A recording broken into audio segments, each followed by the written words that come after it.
ನಮಸ್ಕಾರ. ನಾನು ಈ ದಿನ ಮೆಂತೆ ಬೇಳೆ ಹುಳಿ ಅಂತ ಮಾಡ್ಕೊಂಡು ಬಂದಿದ್ದೀನಿ. ತುಂಬ ಟೇಸ್ಟ್ ಇರುತ್ತೆ. ಮನೇಲಿ ತರಕಾರಿ ಮುಗಿದು ಹೋದಾಗ ಅಥವಾ ತರಕಾರಿ ಸಾಂಬಾರು ತಿಂದು ಬೋರ್ ಆದಾಗ ಈ ಥರ ಸಾಂಬಾರು ಮಾಡ್ಕೊಂಡು ಊಟ ಮಾಡ್ಬೋದು. ಈ ಸಾಂಬಾರು ಅನ್ನಕ್ಕೆ ಕಲಿಸ್ಕೊಳ್ಳೋಕೆ ಮಾತ್ರ ಅಲ್ಲದೆ ರೊಟ್ಟಿ, ದೋಸೆ, ಚಪಾತಿ ಎಲ್ಲದಕ್ಕೂ ಬರುತ್ತೆ. ಬಹಳ ರುಚಿಯಾಗಿರುತ್ತೆ. ಈಗ ಇದರ ವಿಡಿಯೋನ ನೋಡ್ತಾ ಹೋಗೋಣ ಬನ್ನಿ. ಈಗ ಹುಳಿ ಅಥವಾ ಸಾಂಬಾರು ಮಾಡೋಣ. 1 ಬೌಲು ತೊಗರಿಬೇಳೆ ತಗೊಂಡಿದ್ದೀನಿ. ಅದರ ಅಳತೆಗೆ ಸರಿಯಾಗಿ 2 ಸ್ಪೂನು ಮೆಂತ್ಯ ತಗೊಂಡಿದ್ದೀನಿ. ಒಲೆ ಮೇಲೆ ಕುಕ್ಕರ್ ಇಟ್ಕೊಂಡಿದ್ದೀನಿ.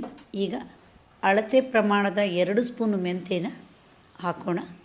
ಹಾಗೆ ಇದನ್ನು ಸಣ್ಣ ಉರಿಲಿ ಹುರಿತಾ ಹೋಗೋಣ. ಘಮ ಘಮ ಪರಿಮಳ ಬರೋವರೆಗೆ ಹಾಗೆ ಸ್ವಲ್ಪ ಬಣ್ಣ ಚೇಂಜ್ ಆಗಬೇಕು. ನೋಡಿ, ಈಗ ಮೆಂತ್ಯನ ಹುರಿಯೋಣ. ಮೆಂತ್ಯ ಆರೋಗ್ಯಕ್ಕೆ ತುಂಬ ಒಳ್ಳೆಯದು. ಇದರಿಂದ ಆರೋಗ್ಯ ದೃಷ್ಟಿಯಿಂದಲೇ ಇಟ್ಕೊಂಡು ತುಂಬ ಥರ ಅಡುಗೆನ ಮಾಡ್ತಾರೆ. ತಂಬಳಿ, ಸಾಂಬಾರು, ಚಟ್ನಿ, ಮೆಂತ್ಯ ಹಿಟ್ಟು, ಹಾಗೆ ಮೆಂತ್ಯ ಕಡುಬು ಸಹಿತ ಮಾಡ್ತಾರೆ. ಮೆಂತ್ಯ ಕಷಾಯಕ್ಕೆ ಉಪಯೋಗಿಸ್ತಾರೆ. ಮೆಂತ್ಯ ತಿಂದು ನೀರು ಕುಡಿದ್ರೆ ಹೊಟ್ಟೆ ನೋವು ವಾಸಿಯಾಗುತ್ತೆ.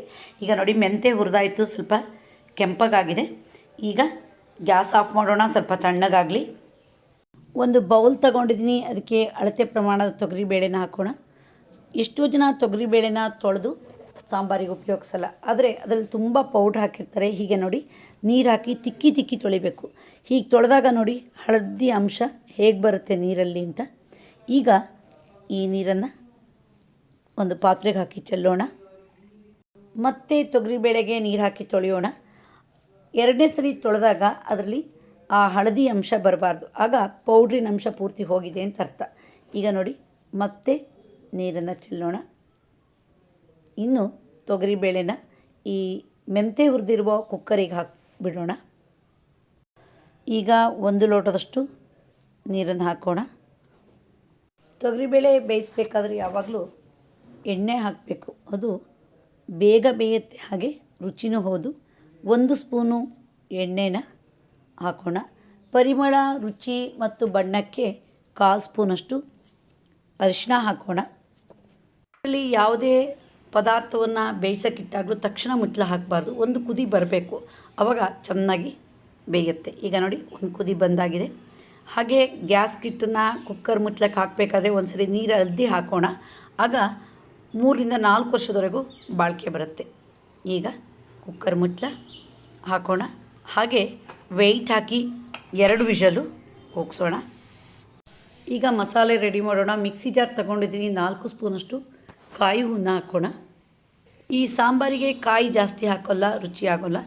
ಹಾಗೆ ಈ ಸಾಂಬಾರಿನ ಒಂದು ವಿಶೇಷತೆ ಏನು ಅಂದರೆ, ಇದಕ್ಕೆ ಸಾರಿನ ಪುಡಿ ಮತ್ತು ಸಾಂಬಾರು ಪುಡಿ ಎರಡನ್ನೂ ಮಿಕ್ಸ್ ಮಾಡ್ತೀವಿ.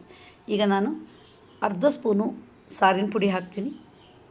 ಹಾಗೆ 1 ಸ್ಪೂನಷ್ಟು ಸಾಂಬಾರು ಪುಡಿ ಹಾಕೋಣ. ಕಾಯಿ ಜೊತೆ ಸಾಂಬಾರು ಪುಡಿ ಮತ್ತು ಸಾರಿನ ಪುಡಿ ಹಾಕಿದ್ಮೇಲೆ ಒಂದು ಸರಿ ಹಾಗೆ ಮಿಕ್ಸಿಲಿ ಜರ್ರನ್ಸೋಣ. ಹಾಗೆ 1 ಲೋಟದಷ್ಟು ನೀರು ಹಾಕೋಣ. ನಯಸ್ಸಾಗಿ ರುಬ್ಬೋಣ.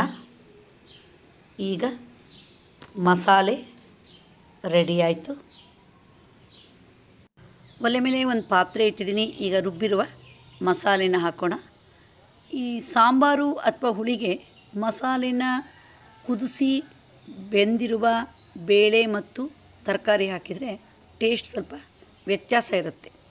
ಈಗ ಈ ಸಾಂಬಾರಿಗೆ ಬೆಲ್ಲ ಬೇಕು. ಮೆಂತ್ಯ ಸ್ವಲ್ಪ ಕಹಿ ಆದ್ದರಿಂದ ತುಂಬ ಬೆಲ್ಲ ಏನು ಹಾಕೋದು ಬೇಡ.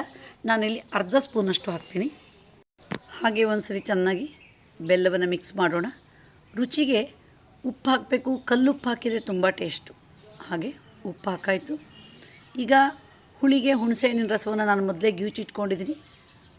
3 ಸ್ಪೂನು ಇಲ್ಲಿ ಹಾಕ್ತೀನಿ. ಹಾಗೆ ಈ ಸಾಂಬಾರನ್ನು ಚೆನ್ನಾಗಿ ಕುದಿಯೋಕ್ಕೆ ಬಿಡೋಣ. ಒಮ್ಮೆ ಮಸಾಲೆನ ಚೆನ್ನಾಗಿ ಕುದಿಸಿದ ಮೇಲೆ ನಂತರ ಬೇಳೆ ಮತ್ತು ತರಕಾರಿ ಹಾಕಿದಾಗ ಹೆಚ್ಚು ಕುದಿಸೋದು ಬೇಡ. ಈಗ ಕುಕ್ಕರ್ ಮುಚ್ಚಳ ಓಪನ್ ಮಾಡೋಣ. ತೊಗರಿಬೇಳೆ ಬೆಂದಿದೆ. ಹಾಗೆ ಈ ಸಾಂಬಾರು ಅಥವಾ ಹುಳಿಗೆ ತೊಗರಿಬೇಳೆ ಯಾವಾಗಲೂ ಕರಗಿ ಬೇಯಬಾರ್ದು. ಸ್ವಲ್ಪ ಗಟ್ಟಿಯಾಗಿದೆ ತೊಗರಿಬೇಳೆ ಮತ್ತು ಮೆಂತ್ಯ. ನೀರು ಬೇಕು. ಹಾಗೆ 1/2 ಲೋಟದಷ್ಟು ನೀರು ಹಾಕೋಣ. ಒಂದು ಸರಿ ಚೆನ್ನಾಗಿ ಮಿಕ್ಸ್ ಮಾಡೋಣ. ಈಗ ನೋಡಿ, ಮಸಾಲೆ ಕುದ್ದಾಗಿದೆ. ಬೆಂದಿರುವ ತೊಗರಿಬೇಳೆ ಮತ್ತು ಮೆಂತ್ಯನ ಹಾಕೋಣ. ಮಸಾಲೆ ಚೆನ್ನಾಗಿ ಕುದ್ದಿರೋದ್ರಿಂದ ಈಗ ಒಂದು 5 ನಿಮಿಷ ಮಾತ್ರ ಕುದಿಸಿದ್ರೆ ಸಾಕು. ಹಾಗೆ ಕುದಿಯೋಕೆ ಬಿಡೋಣ. ಈಗ ಕುಕ್ಕರ್ ಮುಚ್ಚಳ ತೆಗೆದ ಮೇಲೂ ಸಹಿತ ಗ್ಯಾಸ್ ಕಿಟ್ಟನ್ನು ತೊಳೆದಿಡಬೇಕು. ನನ್ನ ಹತ್ರ 5 ವರ್ಷ ಆಗಿದೆ ಗ್ಯಾಸ್ ಕಿಟ್ಟು, ಇನ್ನೂ ಹಾಳಾಗಿಲ್ಲ. ಹಾಗೆ ಕುಕ್ಕರ್ ಮುಚ್ಚಳ ತೊಳಿಬೇಕಾದ್ರೆ ವೆಯ್ಟ್ ಹಾಕಿ ತೊಳಿಬೇಕು.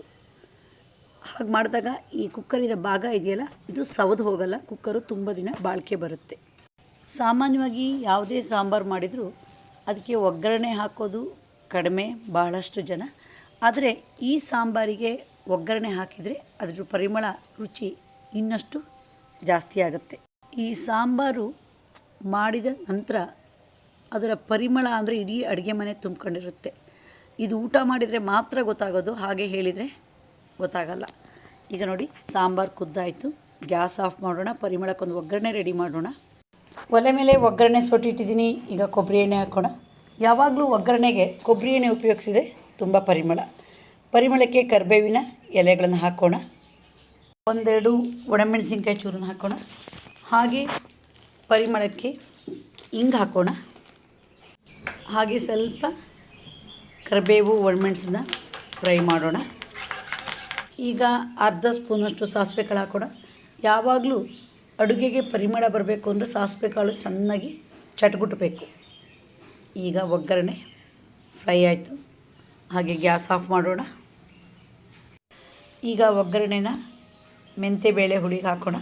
ಒಗ್ಗರಣೆ ಹಾಕಿದ ಮೇಲೆ 1 ನಿಮಿಷ ಒಗ್ಗರಣೆ ಸೌಟನ್ನು ಹಾಗೆ ಇಟ್ಬಿಡಬೇಕು. ಪರಿಮಳ ಇನ್ನೂ ಜಾಸ್ತಿ ಆಗುತ್ತೆ. 1 ಸೌಟು ಹುಳಿ ತೆಗೆದು ಒಗ್ಗರಣೆ ಸೌಟಿಗೆ ಹಾಕೋಣ. ಹೀಗೆ ಮಾಡೋದ್ರಿಂದ ಎಣ್ಣೆ ಸ್ವಲ್ಪ ವೇಸ್ಟ್ ಆಗೋಲ್ಲ. ನೋಡಿ, ರುಚಿಯಾದ ಮೆಂತ್ಯಬೇಳೆ ಹುಳಿ ರೆಡಿ ಆಯಿತು.